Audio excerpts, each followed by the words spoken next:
io sono vivita sempre in questo vicinato, in questa domo.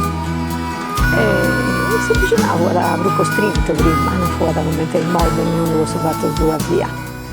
Ma spottali fantovetto, sui domo, si fantato sovetta, si entrava, si vestia, si serriava, zia Rita, zia entrasta, noi che di prima stanno su bottale aspettando, no, entrasta, si arrivasta e entrasta. E noi siamo al luogo che vesi. E fu da bruso familiare, no? So vicinato, fu da trucchi alleno, fu andata del domo tutto là. Per ogni cosa devo stare rivolgi a su vicinato. Poi i ciocchetti, quando vesto su i ciocchetti, no, andiamo e torniamo da una donna satra a giocare. Giochiamo in sprazza, non ci vuole da su delle comando come diciamo, no?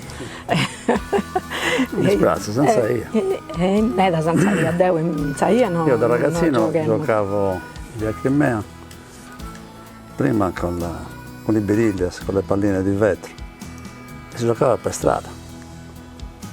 Poi si facevano i buchi per terra, col tacco della scarpa, col tallone, avevamo escluso pure. Il tallone per fare la buca, poi il gioco era avvicinare la pallina il più possibile senza entrare nella buca, poi far entrare nella buca quello dell'avversario. Si passavano ore facendo così, anche perché ci si interrompeva solo quando passavano le gredi di pecore rientrando dal pascolo. Si giocava all'Ipa.